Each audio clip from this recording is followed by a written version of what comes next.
A young woman named Novalee Nation is moving to California with her boyfriend, Willie Jack. They are driving a car they purchased for just $80, which is on the verge of falling apart. Her mother abandoned her when she was 5 years old. Her life has been marked by constant moves from place to place. Her plans are disrupted when she realizes her shoes have been lost through a hole in the car's floor. Her frustration deepens due to her boyfriend Willie Jack's indifferent attitude toward her.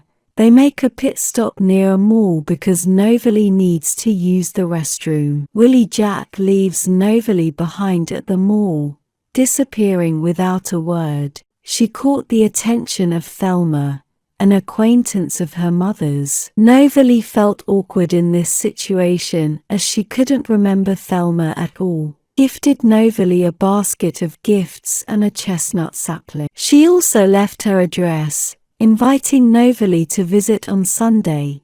She had very little money left, so she spent part of it on food. Later, she met a man named Moses White Cotton, a photographer. Novalee shared her passion for photography with him, and he gave her his business card. Novalee realized that the mall would be closing soon. She felt desperate, unsure of where to go. Novalee decided to seek refuge in the restroom, hoping to avoid being noticed. Wandered around the mall, spending her time reading magazines and indulging in sweets. Waking up early the next morning, cleaned up in the mall's bathroom to avoid being noticed. She found refuge by hiding in a closet.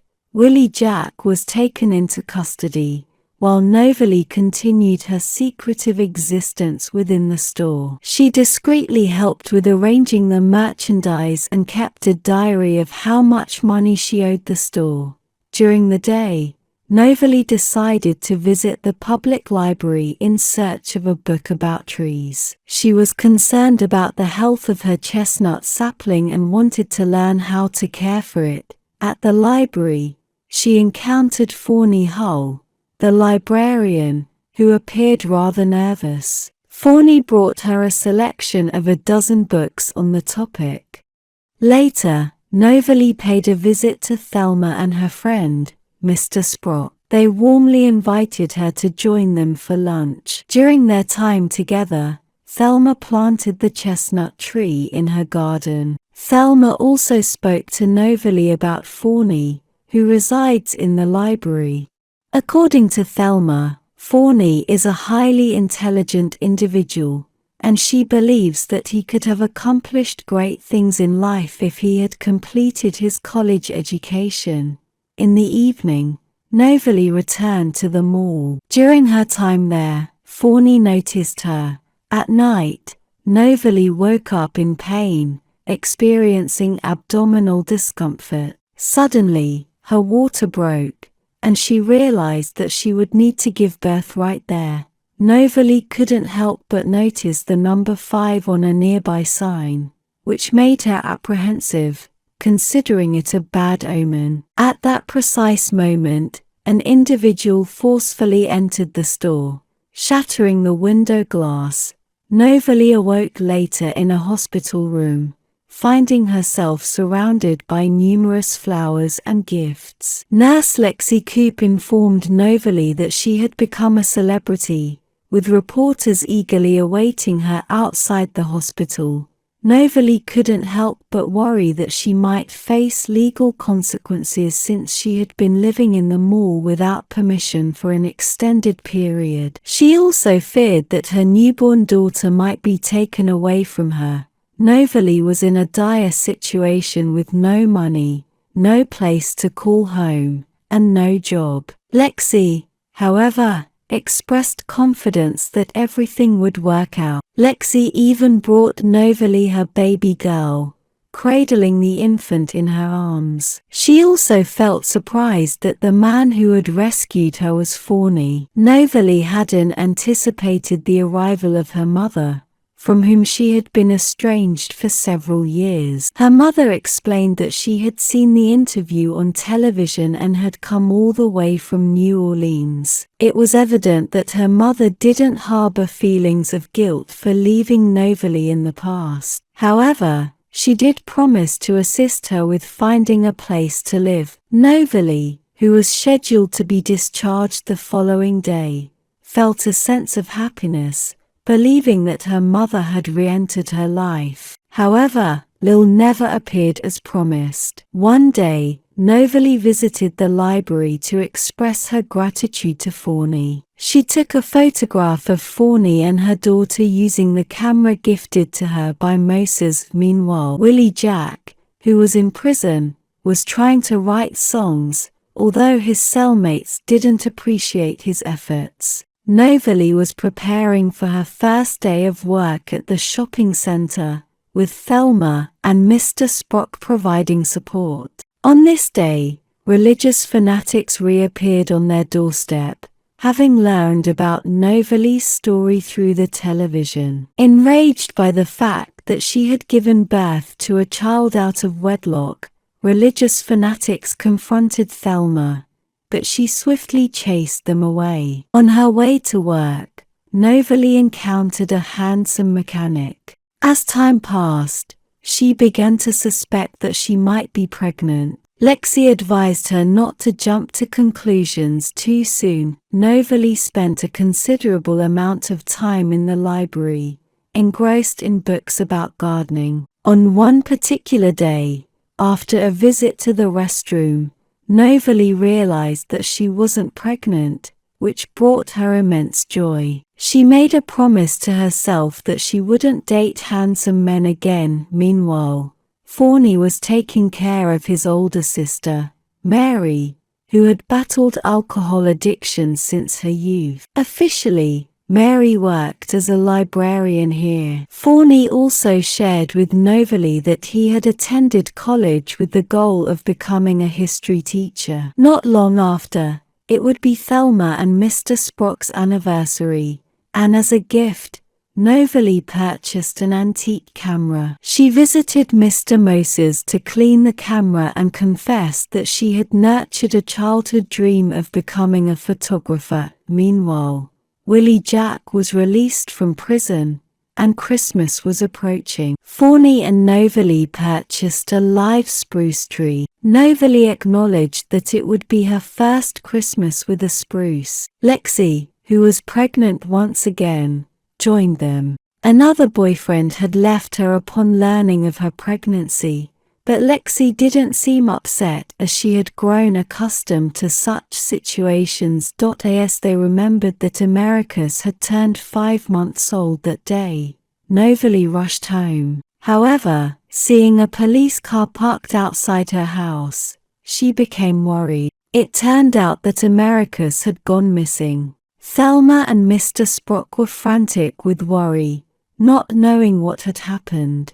The officers found a Bible in Americus's crib, suspecting it was placed there by religious fanatics.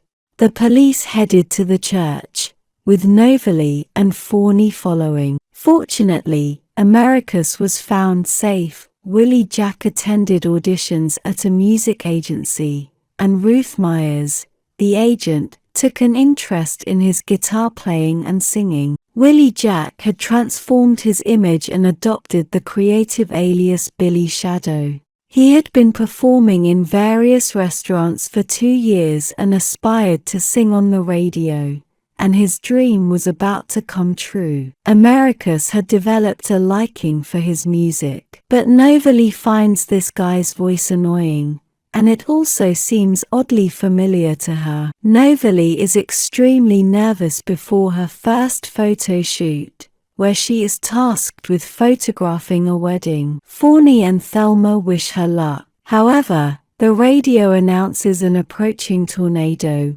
causing panic. Novalee and her daughter take shelter in the basement along with a few others. Thelma, who had gone to deliver soup to a sick neighbor, has not returned yet. Despite the impending storm, Novalee is determined to find Thelma. As she emerges from the basement, she encounters a massive tornado. Novalee barely escapes the tornado's path by grabbing onto the staircase railing. Many people lose their lives that day, including Thelma. At the funeral services, Novalee grieves deeply for the woman who had become like a mother to her. Novalee takes a photograph of her daughter against the backdrop of the destruction and shows the picture to Moses, who finds it very powerful. Novalee and her daughter plan to move since the mall was destroyed in the tornado. Novalee will work at another branch of the company. Lexi convinces her to stay, emphasizing that Forney loves her and Americus. However, Novalee feels unworthy of Forney's love. A man named Ray, a good friend of Thelma's, arrives. He used to be a lawyer but lost his license due to alcoholism. Novalee is shocked to learn that Thelma had bequeathed all her savings and property to her. This revelation makes Novalee reconsider leaving. Willie Jack intends to end his cooperation with Ruth Myers, as she cannot offer him more. At the restaurant, Novalee is presented with an award for the best photograph. She addresses the audience, mentioning that she took this photo in memory of a friend who sheltered her and her baby when they had nowhere else to go. Ruth is furious about this. After consulting with a lawyer, it turns out that Willie Jack's former cellmate,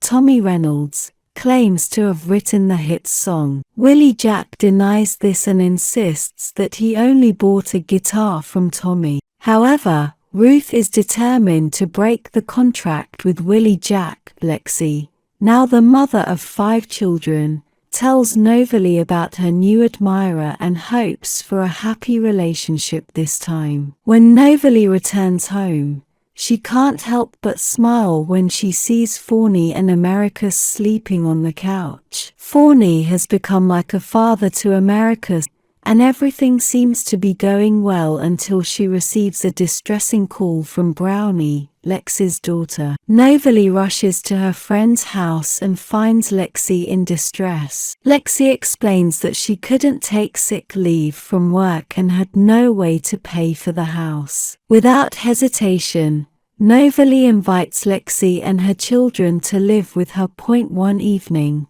Lexi recounts the events of that fateful day. She returned home early to find her new boyfriend's car outside the house.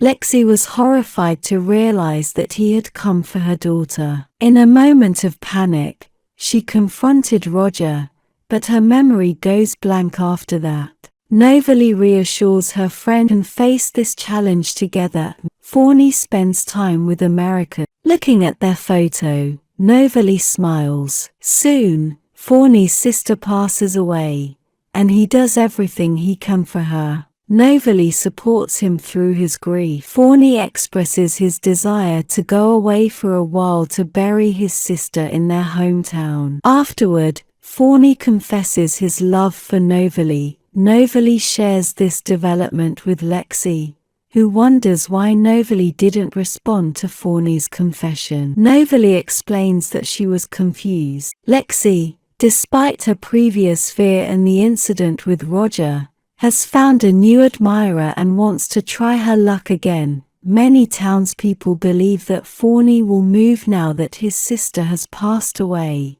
allowing him to start a normal life. However, Forney returns and mentions that he met with teachers at his college. Novalee is surprised to learn that Forney wants to give up his college education and future plans to be with her and Americus. Novalee, despite her love for Forney, lies, claiming that she doesn't love him, as she doesn't want him to give up his dreams and get stuck in a small town. She barely holds back her tears. Lexi and Ernie get married, and Novalee is happy for her friend, who is now pregnant again. Novalee also hopes to find her happiness, in an inadequate state and consumed by guilt, hears Novalee's voice and falls on the railroad tracks with a train approaching. Today is Americus's 5th birthday, and Novalee is worried because she considers the number 5 to be unlucky. Novalee reads an article in the newspaper about the legless former musician Willie Jack. She visits the father of her daughter,